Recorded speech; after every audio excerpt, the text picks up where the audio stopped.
ચાલો આજે એક બહુ જ રસપ્રદ વિષય પર વાત કરીએ. ખેતી પણ રસાયણો વગરની. આપણે એ સમજવાના છીએ કે કેવી રીતે ખેડૂતો પ્રકૃતિની જ મદદથી પાકનું રક્ષણ કરે છે.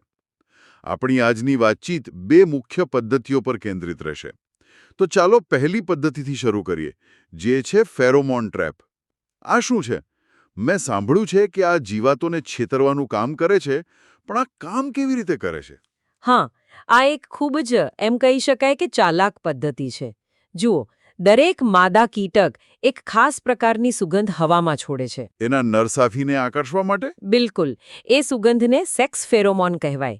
આપણે બસ એ જ સુગંધની નકલ કરીને એક ટ્રેપમાં મૂકી દઈએ છીએ. ઓહ, એટલે નર કીટકને એવું લાગે કે ત્યાં માદા છે અને એ સીધો જાળમાં આવીને ફસાઈ જાય. એટલે કે જંતુઓ માટે એક પ્રકારની ફેક પ્રોફાઇલ બનાવી? પણ આ કોઈ ખાસ જીવાત માટે જ કામ કરતું હશે ને? હા, સાચી વાત છે. દરેક જીવાત માટે એક અલગ, ચોક્કસ પ્રકારની સુગંધ હોય છે. જેમ કે આપણા સ્ત્રોતોમાં કહ્યું છે, ટામેટાના ફળ છેદક માટે હેલી લ્યુઅર વપરાય, ભીંડા માટે એરીવિટ લ્યુઅર અને રીંગણ માટે લ્યુસિન લ્યુઅર. વાહ, આ તો પ્રકૃતિની પોતાની લોક એન્ડ કી સિસ્ટમ જેવું થયું. બરાબર, આપણે ફક્ત તેની નકલ કરી રહ્યા છીએ. પણ ખેડૂતોનો ઉપયોગ કેવી રીતે કરે છે? શું આ ફક્ત જાસૂસી કરવા માટે છે કે દુશ્મન ખેતરમાં આવ્યો છે કે નહીં? શરૂઆતમાં તો બરાબર એ જ હેતુ છે. એને મોનિટરિંગ કહેવાય. ખેડૂત 1 હેક્ટરમાં લગભગ 5 ટ્રેપ લગાવે. જો ટ્રેપમાં જીવાત ફસાય તો એ એક ચેતવણી છે. એક મિનિટ, એટલે આ ફક્ત એક એલાર્મ સિસ્ટમ જેવું થયું. હા, શરૂઆતમાં તો એ ચેતવણી સિસ્ટમ જ છે. આનાથી જીવાતો ખરેખર ઓછી ન થાય? ના, ફક્ત 5 ટ્રેપથી નહીં. પણ જો તમે એ જ ટ્રેપની સંખ્યા વધારી દો, માની લો કે પ્રતિ હેક્ટર 5ને બદલે 25, 50 કે 100 કરી દો, તો તે માસ ટ્રેપિંગ બની જાય છે. ત્યારે એટલા બધા નર કીટકો ફસાઈ જાય છે કે તેમનું પ્રજનન ચક્ર જ તૂટી જાય છે. ગજબ. એટલે એક જ ટેકનોલોજીથી પહેલા જાસૂસી અને પછી જરૂર પડે તો સીધો હુમલો. આ ફેરોમન ટ્રેપની વાત તો ખરેખર અદ્ભુત છે. પણ શું થાય જો આપણે તેમને ફસાવવાને બદલે તેમના કુદરતી દુશ્મનોને જ મેદાનમાં ઉતારી દઈએ? અને અહીંથી જ વાત આવે છે જૈવિક નિયંત્રણની. આ શું છે? તમે બરાબર મુદ્દા પર આવ્યા. જૈવિક નિયંત્રણ એટલે કે પ્રકૃતિની પોતાની સેનાનો ઉપયોગ કરવો.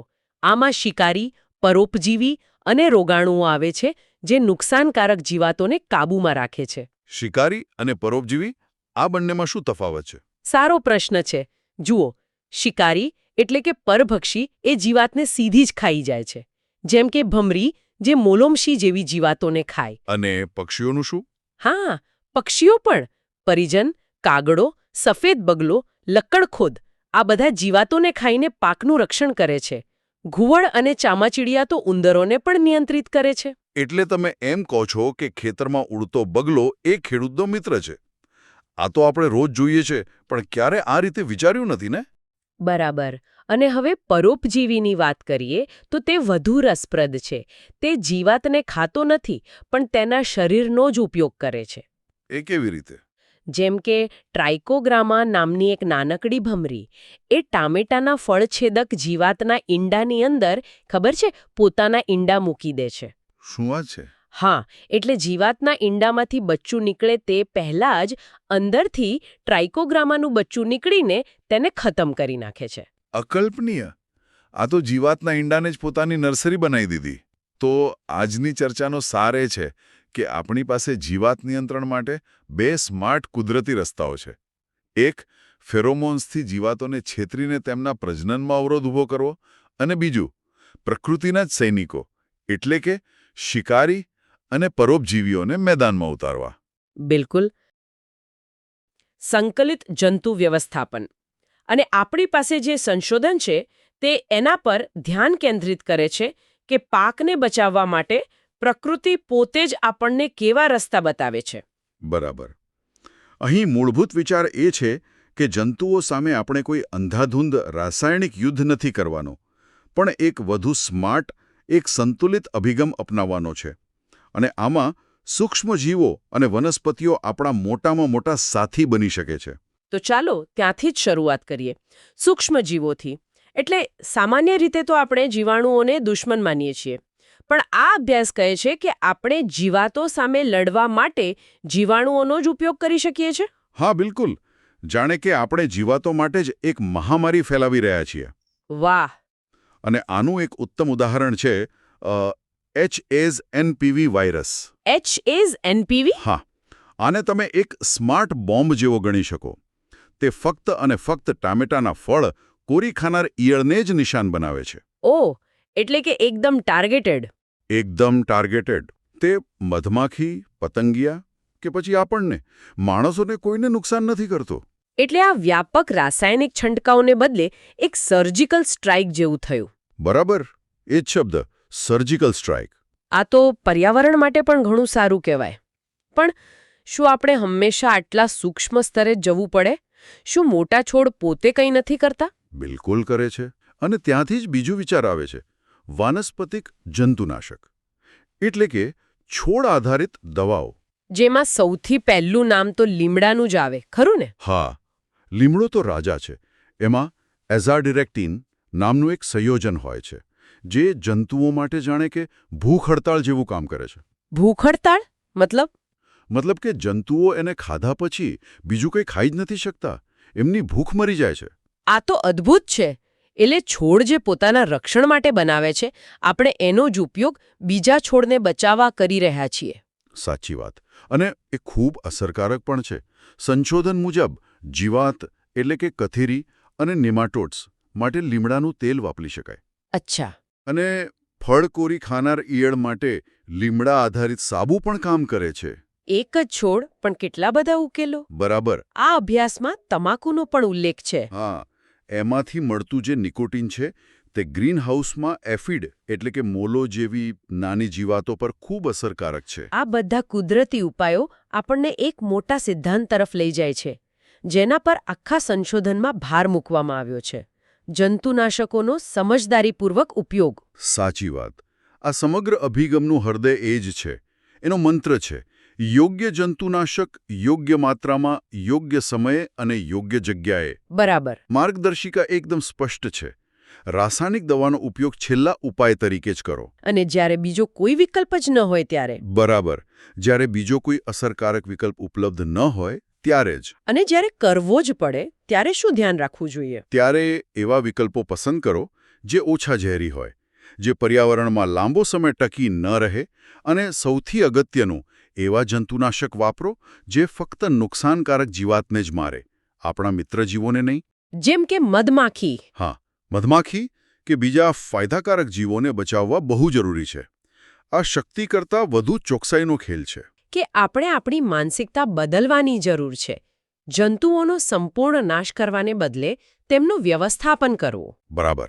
અને શક્ય હોય ત્યાં સુધી પ્રકૃતિના જ સાધનો વાપરવા. હા, અને જ્યારે રસાયણો અનિવાર્ય બને ત્યારે અત્યંત સાવચેતી અને ચોકસાઈ રાખવી. આ માત્ર સમસ્યાઓ પર પ્રતિક્રિયા નથી, પણ એક મજબૂત ટકાઉ સિસ્ટમ બનાવવાનો પ્રયાસ છે.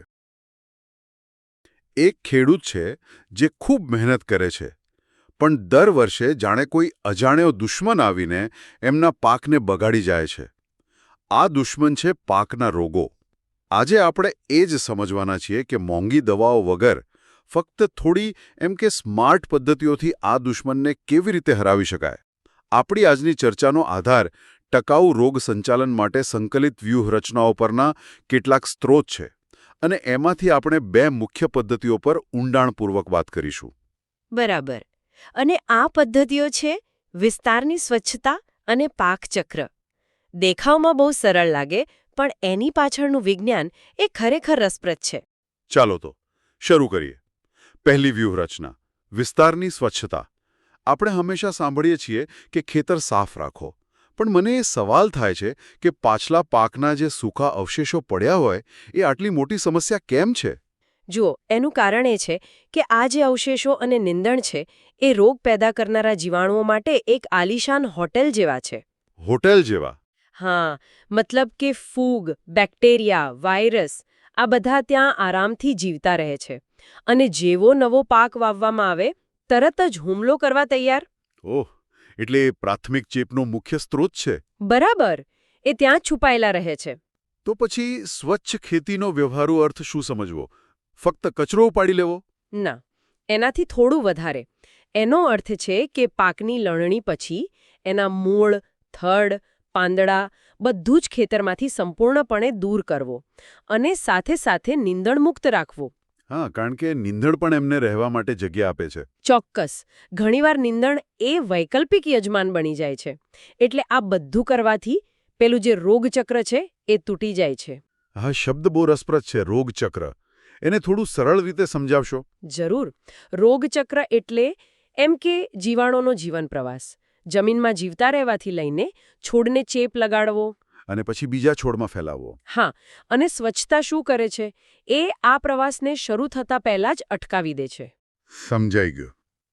એટલે ખેતર સાફ રાખવું એ દુશ્મનને ઘરમાં આવતા જ રોકવા જેવું છે. પણ માની લો કે અમુક દુશ્મન એટલે કે જીવાણુઓ પહેલેથી જ જમીનમાં હોય તો? બરાબર મુદ્દા પર આવ્યા. જો દુશ્મન ઘરમાં છુપાઈ ગયો હોય તો એને ભૂખ્યો મારો. વાહ! આ જ પાકચક્રનો મૂળ સિદ્ધાંત છે.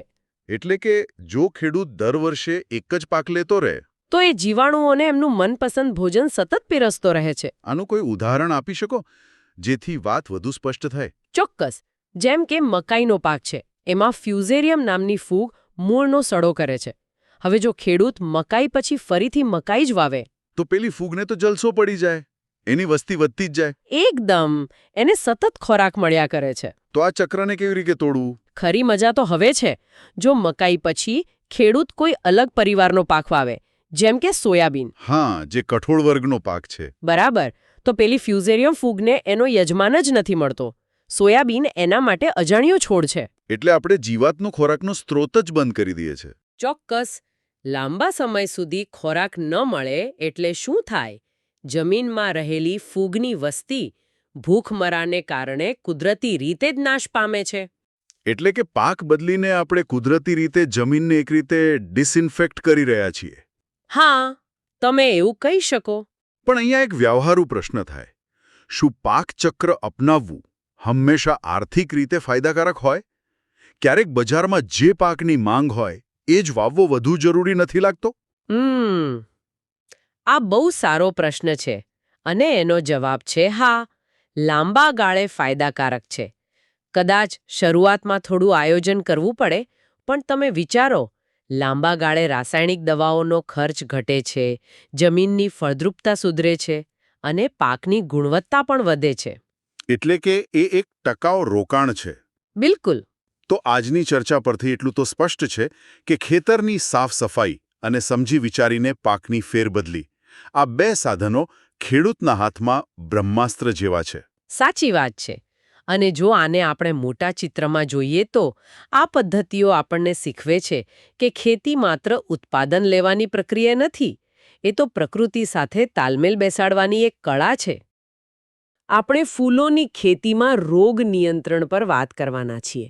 મારી પાસે જે નોંધો છે એ જોતા એવું લાગે છે કે આ કોઈ સીધી સાધી વાત નથી. ના, બિલકુલ નહીં. આ તો જાણે એક બુદ્ધિશાળી રમત જેવું છે. આજે આપણે એવી 4 વ્યૂહરચનાઓ પર ઊંડાણપૂર્વક વાત કરીશું જે ખેડૂતો વાપરે છે. તમે સાચું કહ્યું. આ બધી પદ્ધતિઓ એટલે કે સંકલિત રોગ વ્યવસ્થાપનનો જ એક ભાગ છે. સંકલિત રોગ વ્યવસ્થાપન. હા, આનો મુખ્ય હેતુ રોગને મટાડવાનો નથી, પણ તેને થતો જ અટકાવવાનો છે. શતરંજની રમત જેવું જ છે. તમે રોગની આગામી ચાલનો અંદાજ લગાવો છો. બરાબર. તો ચાલો આનું વિશ્લેષણ કરીએ. સંરક્ષણની પહેલી દિવાલ એટલે કે પ્રતિરોધી જાતોની પસંદગી. હા, સૌથી મજબૂત. એટલે શરૂઆતથી જ એવા છોડ પસંદ કરવા જે કુદરતી રીતે જ અમુક રોગો સામે લડી શકે. બિલકુલ. આ એક પ્રકારની કુદરતી સુરક્ષા છે. કેટલાક છોડ આનુવંશિક રીતે જ એટલા મજબૂત હોય છે કે રોગકારક જીવાણુઓ તેમના પર ઓછી અસર કરે છે. ખાસ કરીને એવા રોગો માટે જેનો બીજો કોઈ સારો ઈલાજ ન હોય. ચોક્કસ. આ તો જાણે કુદરતની હજારો વર્ષોની મહેનતનો આપણે લાભ લઈએ છીએ. પણ અહીં એક પ્રશ્ન થાય છે. શું આનો અર્થ એ નથી કે ખેડૂત માત્ર અમુક ચોક્કસ જાતો પૂરતો સીમિત થઈ જાય? એટલે હા, હું સમજ્યો તમારો પ્રશ્ન. શું રોગ પ્રતિકારકતા અને ફૂલની સુંદરતા કે સુગંધ વચ્ચે કોઈ સમાધાન કરવું પડે છે? આ એકદમ વ્યવહારુ પ્રશ્ન છે. અને હા, ક્યારેક આવું સમાધાન કરવું પડે છે. સંવર્ધકો સતત એવી જાતો વિકસાવવા પર કામ કરે છે જેમાં બંનેનું સંતુલન હોય. એટલે પ્રતિકારકતા પણ હોય અને બજારમાં માંગ પણ હોય. બરાબર. આ એક સતત ચાલતી પ્રક્રિયા છે. સમજી શકાય છે. તો આનુવંશિકતા એ આપણું પહેલું સંરક્ષણ થયું, પણ જો યોગ્ય જાત ઉપલબ્ધ ન હોય તો પછીની યુક્તિ સમય સાથે રમત રમવાની છે, એટલે કે વાવણીના સમયમાં ફેરફાર. આ કેવી રીતે કામ કરે છે? આ એક ખૂબ જ હોશિયારીભરી વ્યૂહરચના છે. જુઓ, દરેક રોગનું એક જીવનચક્ર હોય છે. ઓકે. અને તે અમુક ચોક્કસ હવામાનમાં જ એમ કે સૌથી વધુ સક્રિય થાય છે. તો આપણે એ સમયને ટાળવાનો પ્રયાસ કરીએ છીએ. હા, પાકને થોડો વહેલો કે મોડો વાવીને આપણે છોડના સૌથી સંવેદનશીલ તબક્કાને રોગના મુખ્ય પ્રકોપના સમયથી અલગ કરી શકીએ છીએ. વાહ! એટલે જો રોગકારક જીવાણુઓ હુમલો કરવા તૈયાર હોય, પણ છોડ તે સમયે મજબૂત હોય, તો હુમલો નિષ્ફળ જાય. બરાબર. પણ શું આ વ્યવહારમાં શક્ય છે? ખેડૂતો બજારની માંગ અને હવામાનથી બંધાયેલા નથી હોતા. સાચી વાત છે. આ દરેક પરિસ્થિતિમાં શક્ય નથી, પણ જ્યાં શક્ય હોય ત્યાં થોડા અઠવાડિયાનો ફેરફાર પણ મોટો તફાવત લાવી શકે છે. ઠીક છે, તો આપણે આનુવંશિકતા અને સમયની વાત કરી. હવે ચાલો એકદમ શરૂઆતના તબક્કા પર જઈએ, બીજ પર. અહીં બીજનો ઉપચાર નામની પદ્ધતિનો ઉલ્લેખ છે. હા, બીજ માટેની રસી જેવું. બરાબર. આ વ્યૂહરચનાની સુંદરતા તેની ચોકસાઈમાં છે. આખા ખેતરમાં દવા છાંટવાને બદલે તમે બીજને જ એક રક્ષણાત્મક કવચ આપો છો. ઓહો, એટલે એકદમ ટાર્ગેટેડ અપ્રોચ. હા, આ સ્લેજહેમરથી હુમલો કરવાને બદલે લેઝર સર્જરી કરવા જેવું છે. આનાથી પલળવું, વિલ્ટ અને ડાયબેક જેવા રોગોનું જોખમ શરૂઆતથી જ ઘટી જાય છે. આ તો સમસ્યાને મૂળમાંથી જ ઉકેલવાનો પ્રયાસ છે. પણ એકવાર છોડ ઉગી જાય પછી તેમની ગોઠવણ પણ એટલી જ મહત્વની બને છે. અહીં પાક ઘનત્વ એટલે કે છોડ વચ્ચેના અંતરની વાત છે. હા, છોડ માટેનું સોશિયલ ડિસ્ટન્સિંગ. લોકો એવું કહે છે, પણ મને લાગે છે કે આના પાછળ કંઈક વધુ ઊંડું વિજ્ઞાન છે. ચોક્કસપણે. તે માત્ર રોગનો ફેલાવો ધીમો નથી કરતું. જ્યારે છોડ ખૂબ નજીક હોય છે ત્યારે તેમની વચ્ચે ભેજ ફસાઈ જાય છે. અને હવાની અવરજવર અટકી જાય છે. બરાબર. અને આનાથી એક માઇક્રોક્લાઇમેટ બને છે, જે ફૂગ માટે સ્વર્ગ સમાન છે.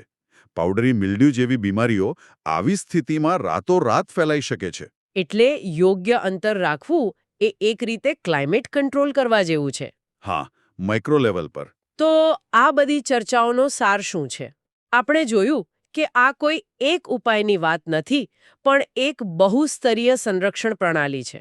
બરાબર. મજબૂત આનુવંશિકતા, વ્યૂહાત્મક સમય, બીજને રક્ષણ અને છેલ્લે સ્વસ્થ વાતાવરણ માટે યોગ્ય ગોઠવણી.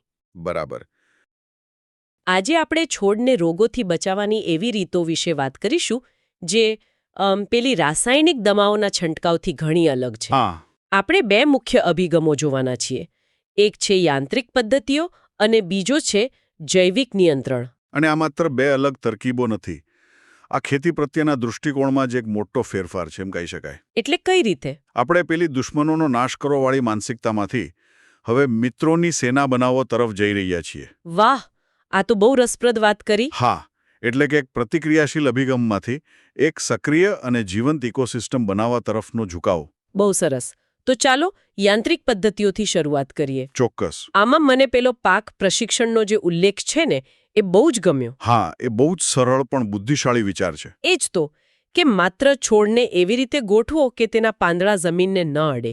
આટલી નાની વાતથી આટલો મોટો ફરક પડી શકે છે? બિલકુલ. કારણ કે તે સીડી ચેપની સાંકળ જ તોડી નાખે છે. અચ્છા. જો જમીનમાં રહેલા ઘણા રોગકારકોને છોડ સુધી પહોંચવા માટે સીધો સંપર્ક જ જોઈએ. બરાબર. આ નાનકડો ફેરફાર એક મોટો શારીરિક અવરોધ બની જાય છે. અને પેલી જાળીઓ અને ચીકણા ટ્રેપનું શું? એ પણ એવું જ છે. વાયરસ ફેલાવનારા જે જંતુઓ છે ને, એમના માટે તો આ જાણે કિલ્લાની દિવાલો જેવું કામ કરે. એટલે કે તમે દુશ્મનને અંદર આવતા જ અટકાવી દો છો? બરાબર, એક પ્રકારની રક્ષણાત્મક ઢાલ. સમજી ગઈ. પણ એક મિનિટ. આ જાળીઓ અને ટ્રેપ મોટા જંતુઓ માટે તો ઠીક છે.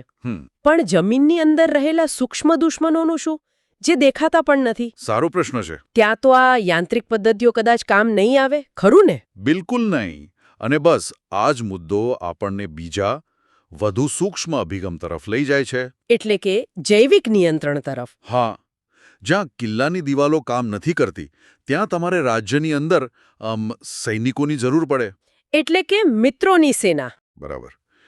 અહીંથી જૈવિક નિયંત્રણની ભૂમિકા શરૂ થાય છે.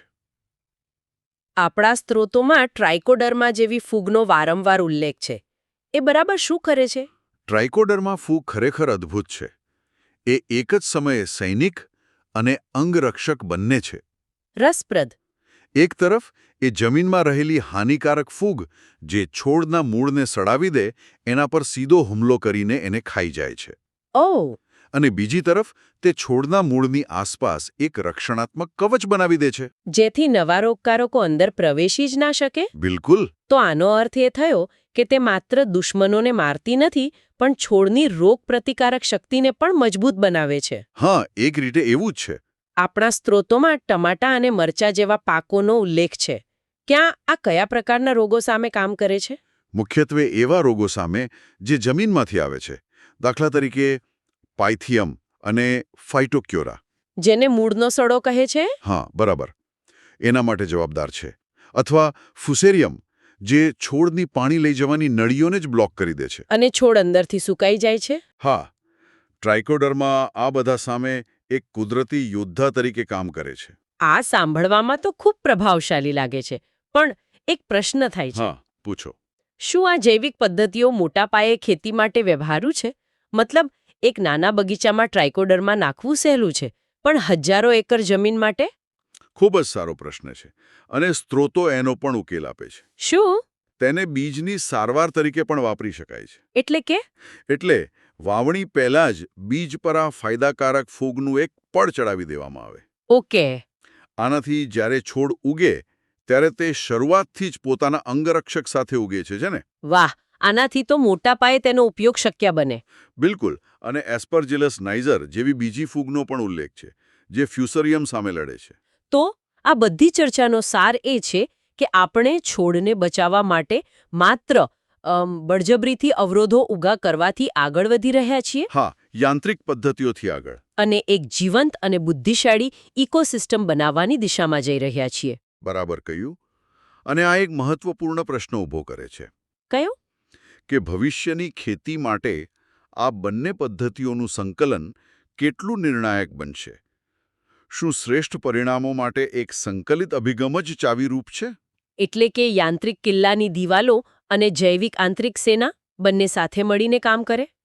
હા, કદાચ એ જ ભવિષ્ય છે. એક વિચારથી શરૂઆત કરીએ. જો કોઈ છોડ એક કિલ્લો હોય તો એની રક્ષા કેવી રીતે કરીશું? શું આપણે ફક્ત બહારની દિવાલો પર સૈનિકો ગોઠવીશું? કે પછી કિલ્લાની અંદર પણ રક્ષકો રાખીશું? એ પાક સંરક્ષણ માટે આ જ સવાલનો જવાબ આપે છે. ચાલો, ફૂગનાશકો પાછળની આખી રણનીતિને ઊંડાણપૂર્વક સમજીએ. અને આમાં રસપ્રદ વાત એ છે કે આ કોઈ એક રણનીતિ નથી. અહીં તો બે બિલકુલ અલગ વિચારધારાઓ છે. સ્ત્રોતો પણ સ્પષ્ટ કહે છે કે રસાયણો કેવી રીતે કામ કરે છે એના આધારે એને બે ભાગમાં વહેંચી શકાય. એક છે સંપર્ક, મતલબ કે જે સપાટી પર રહે, અને બીજું પ્રણાલીગત, એટલે કે જે છોડની અંદર પ્રવેશે. બરાબર. તો ચાલો પહેલા કિલ્લાની દિવાલવાળી વાતથી શરૂ કરીએ. સંપર્ક ફૂગનાશકો. એનો મતલબ એ આપણા બહારના સૈનિકો થયા. આપણા સ્ત્રોતો કહે છે કે આ રસાયણો છોડની સપાટી પર એક રક્ષણાત્મક પડ બનાવે છે. હા, બરાબર. એક કવચ જેવું. પણ મને એક પ્રશ્ન થાય છે. જો એ ફક્ત સપાટી પર જ રહેતા હોય તો વરસાદ આવે ત્યારે? હા, તમે બિલકુલ સાચા મુદ્દા પર આવ્યા છો. એ જ એમની સૌથી મોટી મર્યાદા છે. એ ધોવાઈ નથી જતા? ચોક્કસ ધોવાઈ જાય. અને એટલે જ વારંવાર છંટકાવ કરવો પડે છે. જેમ કે સલ્ફર, મેન્કોઝેબ, જિન્બ, આ બધા એના જ ઉદાહરણો છે. અને તમને જાણીને નવાઈ લાગશે કે સલ્ફર જેવી પદ્ધતિઓ તો સદીઓથી વપરાતી આવી છે. એ એક સાદી ભૌતિક દિવાલ જેવી છે. ફૂગને અંદર આવતા રોકે, બસ. ઓહ, તો પછી આ જે પ્રણાલીગત ફૂગનાશકો છે એ આધુનિક વિજ્ઞાનનો જવાબ હોવો જોઈએ? આ તો કિલ્લાની અંદરના સૈનિકો જેવા થયા. બરાબર. જે આખા કિલ્લામાં ગમે ત્યાં ફરી શકે. શું એનો અર્થ એ છે કે આ દવા છોડની નસોમાં લોહીની જેમ ફરે છે? એકદમ સાચું. બરાબર એ જ રીતે. કાર્બેન્ડાઝિમ અને મેટલેક્સેલ જેવા પ્રણાલીગત ફૂગનાશકો છોડ દ્વારા શોષાઈ જાય છે અને એની આખી વહન પ્રણાલીમાં ફેલાઈ જાય છે. હા. આનો સૌથી મોટો ફાયદો એ છે કે જ્યારે છોડનો નવો ભાગ ઉગે, જેમ કે કોઈ નવી કૂંપળ કે પાંદડું, ત્યારે પણ દવા ત્યાં હાજર હોય છે ઓહ વાહ. અને એને રક્ષણ આપે છે. આ સંપર્ક દવાથી શક્ય નથી. એટલે આ માત્ર નિવારણ જ નહીં, પણ જે રોગ શરૂ થઈ ચૂક્યો છે એની સારવાર પણ કરી શકે છે. આ તો ખરેખર બહુ અસરકારક લાગે છે. પણ શું આ પ્રણાલીગત દવાઓ છોડના દરેક ભાગમાં પહોંચી શકે છે? મારો મતલબ, જો દુશ્મન નીચેથી જમીનમાંથી હુમલો કરે તો? બહુ સરસ સવાલ. શું પાંદડા પર છાંટેલી દવા મૂળ સુધી પહોંચીને રક્ષણ આપી શકે? હા, બરાબર. અને આ સવાલ આપણને ત્રીજી રણનીતિ તરફ લઈ જાય છે. જો દુશ્મન કિલ્લાની નીચે સુરંગ ખોદી રહ્યો હોય, તો દિવાલ પરના કે અંદરના સૈનિકો શું કરી લેવાના? સાચી વાત છે. આપણા સ્ત્રોતોમાં જે જમીનજન્ય રોગોનો ઉલ્લેખ છે ને, એ કંઈક આવા જ છે. હા, મેં વાંચ્યું એના વિશે. જેમ કે વિલ્ટ અથવા ડમ્પિંગ ઓફ, જેમાં નાના રોપાઓ જમીનની સપાટી પાસેથી જ અચાનક નબળા પડીને તૂટી જાય છે, જાણે કોઈએ એને ત્યાંથી ચપટી ભરીને તોડી નાખ્યો હોય. બરાબર.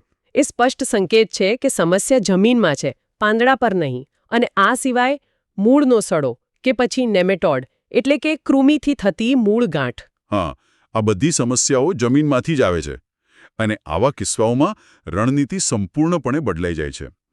અહીં દવા સીધી જમીનમાં આપવામાં આવે છે. ઓકે. જેથી તે મૂળની આસપાસ એક સુરક્ષા કવચ બનાવી શકે અથવા જમીનમાં રહેલા રોગકારકોનો જ નાશ કરી શકે. આ માટે ફોર્મલ્ડિહાઇડ કે કાર્બેન્ડાઝિમ જેવા રસાયણોનો ઉપયોગ થાય છે. તો આખી ચર્ચા પરથી એવું લાગે છે કે આપણે 3 અલગ-અલગ યુદ્ધક્ષેત્રોની વાત કરી: છોડની સપાટી, એની આંતરિક પ્રણાલી અને જમીન. અને દરેક માટે એક વિશિષ્ટ હથિયાર છે. એક બાહ્ય દેવાલ, એક આંતરિક સૈન્ય અને એક ભૂગર્ભ સંરક્ષણ પ્રણાલી. બિલકુલ. અને આ સમજવું એ જ સૌથી મહત્વનું છે. આ માત્ર દવાનો છંટકાવ કરવા વિશે નથી, પણ સમસ્યા ક્યાં છે તે ઓળખીને યોગ્ય સાધન, યોગ્ય પદ્ધતિ પસંદ કરવા વિશે છે. આ એક વ્યૂહરચના છે, માત્ર એક પ્રક્રિયા નથી. પાકને રોગોથી, એ પણ ફૂગના રોગોથી કેવી રીતે બચાવી શકાય, એના પર ધ્યાન કેન્દ્રિત કર્યું છે. બિલકુલ. અને એમાં મુખ્યત્વે 3 પદ્ધતિઓની વાત છે, બીજથી માંડીને છોડના વિકાસ સુધીની. હા, તો ચાલો આપણે આ સફરની શરૂઆત કરીએ. સૌથી પહેલા મૂળભૂત તબક્કાથી, એટલે કે બીજથી. પહેલી પદ્ધતિ છે બીજ ઉપચાર. મને આ શબ્દો બહુ ગમ્યો.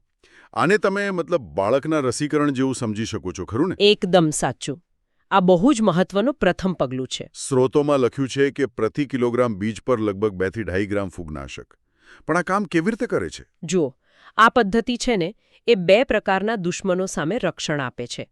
એક તો એ જે બીજની અંદર જ છુપાયેલા હોય, અને બીજું, જે વધુ ખતરનાક છે, એ છે જમીનજન્ય ચેપ. જમીનજન્ય ચેપ એટલે જમીનમાં રહેલી ફૂગ. હા, જે બીજને ઉગતા પહેલા જ સડાવી શકે છે. કાર્બેન્ડાઝિમ અને કાર્બોક્સિન જેવા રસાયણો બીજની આસપાસ એક સુરક્ષા કવચ બનાવી દે છે. મને યાદ છે, એક ખેડૂતે મોંઘા બીજ વાપર્યા, પણ આ ઉપચાર નહોતો કર્યો. એમનો લગભગ 40% પાક શરૂઆતમાં જ નિષ્ફળ ગયો. ઓહો, એટલે આ સૌથી સસ્તું રક્ષણ જ સૌથી મહત્વનું સાબિત થયું. ચોક્કસ. ઠીક છે, તો આપણે બીજને સુરક્ષિત કરી દીધું. પણ જેવો છોડ જમીનમાંથી બહાર આવે એટલે દુશ્મન બદલાઈ જાય છે. હવે હવામાં રહેલા રોગોનો સામનો કરવાનો છે. એના માટે શું? હા, અહીં આપણી બીજી પદ્ધતિ કામ આવે છે. ફોલિયર સ્પ્રે, એટલે કે પાંદડા પર સીધો છંટકાવ. આ એકદમ સીધો હુમલો છે, જે રોગ દેખાય એના પર. આમાં સલ્ફર અને કોપર ઓક્સીક્લોરાઇડ જેવા રસાયણોની વાત છે. બરાબર. અમુક રસાયણો પાંદડાની સપાટી પર રહીને રક્ષણ આપે અને અમુક બીજા છોડની સિસ્ટમમાં ઉતરીને અંદરથી રક્ષણ આપે. એક મિનિટ, સ્ત્રોતોમાં એક બહુ રસપ્રદ વાત છે.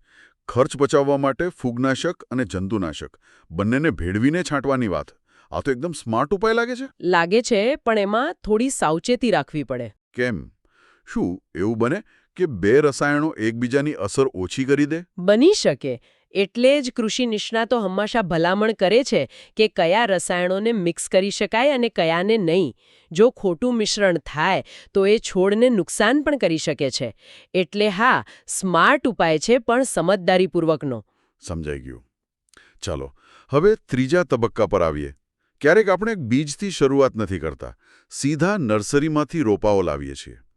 અહીં ત્રીજી પદ્ધતિ આવે ડૂબાડવાની પદ્ધતિ, બરાબર ને? હા બિલકુલ. આ પદ્ધતિ ખાસ કરીને રોપાઓ અને કલમ માટે છે. જ્યારે એક રોપાને નર્સરીમાંથી ખેતરમાં લઈ જઈએ ત્યારે એને આઘાત જેવું લાગે છે. ટ્રાન્સપ્લાન્ટ શોક. હા, અને ત્યારે એ ચેપ માટે વધુ સંવેદનશીલ બને છે. એટલે રોપણી પહેલા એના મૂળને ફૂગનાશકના દ્રાવણમાં ડૂબાડવામાં આવે છે. અને અહીં પણ કાર્બેન્ડાઝિમ અને માનેબ જેવા રસાયણો વપરાય છે, જે આપણે બીજ ઉપચારમાં પણ જોયા હતા. તો આનો મતલબ એ થયો કે અમુક રસાયણો વધારે બહુમુખી હોય છે. હા, અમુક ફૂગનાશકો બ્રોડ સ્પેક્ટ્રમ હોય છે, એટલે કે તે અનેક પ્રકારની ફૂગ સામે કામ કરે છે. તો આખી વાતનો સાર એ છે કે આ કોઈ એક જાદુઈ ગોળી નથી. આ તો પાક માટે એક આખી બહુસ્તરીય સંરક્ષણ વ્યૂહરચના છે. બરાબર. પહેલા બીજનું રસીકરણ, પછી મોટા થયેલા છોડ માટે જરૂર પડીએ છંટકાવ. અને નવા ઘરમાં જતા રોપાઓ માટે ખાસ સારવાર. અને આ એટલા માટે જરૂરી છે કારણ કે કોઈ એક પદ્ધતિ બધી સમસ્યાઓનો ઉકેલ નથી. દરેક પદ્ધતિ છોડના જીવનચક્રના એક ચોક્કસ તબક્કા અને ચોક્કસ જોખમને નિશાન બનાવે છે. હા, આ એક સંકલિત અને વ્યૂહાત્મક અભિગમ છે. સરસ. તો આપણે પાકને બચાવવાની આ વ્યૂહરચના તો સમજી,